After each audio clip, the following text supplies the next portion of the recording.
संस्कृत व्याकरण की ओर। संस्कृत व्याकरण में अब आप आ जाइएगा 22 नंबर सूत्र तक। तो आपने संज्ञा प्रकरण को पढ़ लिया, किन की कौन कौन सी संज्ञाएं हैं। अब आते हैं हम स्वर संधि में। संधि दो प्रकार की है, स्वर संधि, व्यंजन संधि। पहले आप संधि का लक्षण, संधि का स्वरूप जानिए कि संधि किसे कहते हैं। संधि माने पूर्व और उत्तर वर्णों का, दो पदों का या अनेक पदों का अंतराल के बिना परस्पर में संश्लेष हो जाना संधि कहलाती। जैसे दो विरुद्ध पक्ष होते हैं, अगर उनमें मेल मिलाप हो जाए तो उसको कहते हैं संधि हो गई। दो देशों की संधि हो गई माने मेल हो गया। ऐसे ही पदों की, वर्णों की भी संधि होकर के शब्द बनते हैं पूरे पूरे। तो आपको इस संधि प्रकरण में ले चलते हैं।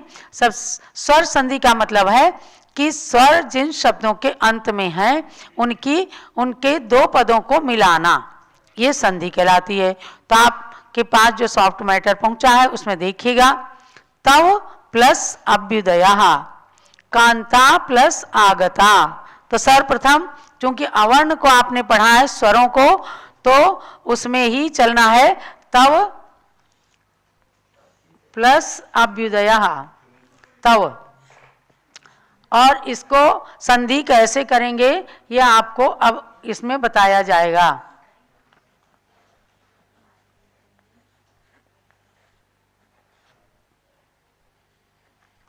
थोड़ा उधर हम चले गए।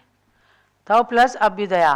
अब इसमें क्या करना है कि कांता प्लस आगता, तव प्लस अभ्युदयः, दधि प्लस इदम, नदी प्लस ईहते।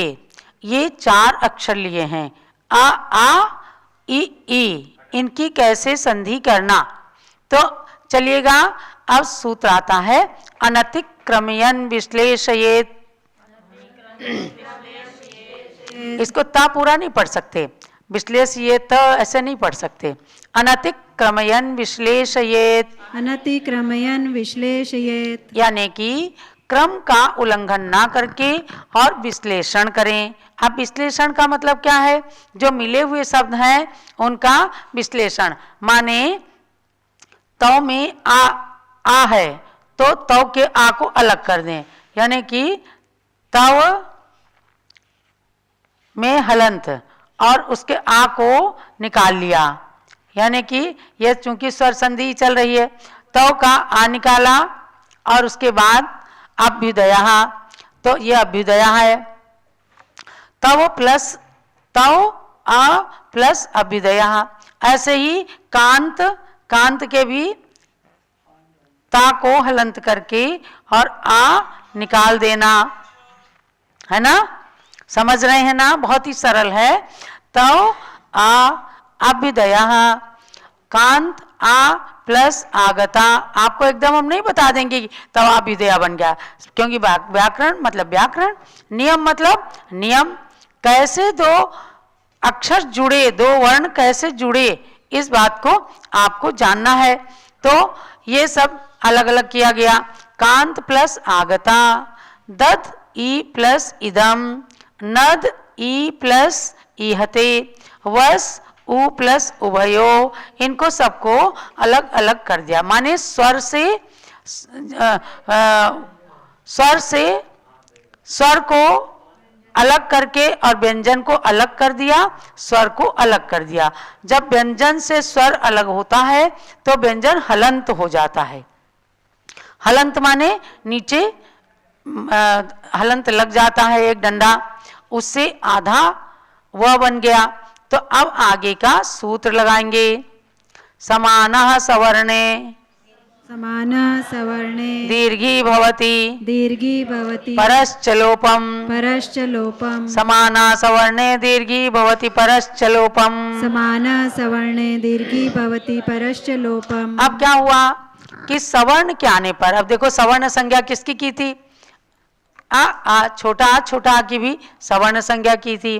तो समाना सवर्णे, सवर्ण के आने पर समान वर्ण को दीर्घ हो जाता है। तो किसको दीर्घ हो गया, तव के आकार को दीर्घ हो गया इसको, तो के आ को दीर्घ हो गया। और परश्च लोपम, और पर का यह अभ्युदय वाला आ जो है इसका लोप हो गया, यानी इसको हमने काट दिया। तो समान संज्ञा वाले वर्ण सवर्ण उसी समान वर्ण वाले आने पर दीर्घ हो जाता है। तो आ और भ्युदया इतना बचा। उसके बाद देखो ज्यादा हो रहा, भले एक और सूत्र कर लेते हैं ताकि संधि पूरी हो जाए। व्यंजन मस्वरम परवर्णम नयेत, व्यंजन मस्वरम परवर्णम नयेत, व्यंजन मस्वरम परवर्णम नयेत, व्यंजन मस्वरम परवर्णम नयेत। यानी कि ये स्वर रहित जो व्यंजन है, अब इसमें आ जो है जुड़ गया तो तवा हो गया, तवा, और इसको मिटा दो आप, तवा, और इसमें भ्युदया, ऐसे इसको संधि कर दी तो ये बन गया तव प्लस अभ्युदया को तवाभ्युदया। समझ गए?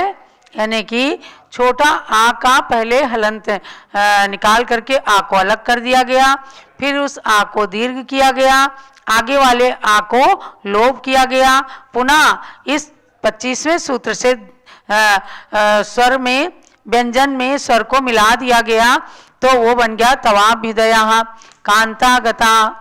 ऐसे ही आपको अब असली में अब शुरुआत होगी संधि प्रकरण की। तो जिस प्रकार से शब्दों की संधि करते हैं, ऐसे परिवारों के अंदर भी एक दूसरे से संधि करके, मित्रता करके और अपने परिवार को खूब अच्छा प्रेममयी वातावरण बना करके परिवार को सुखी संतुष्ट रखें।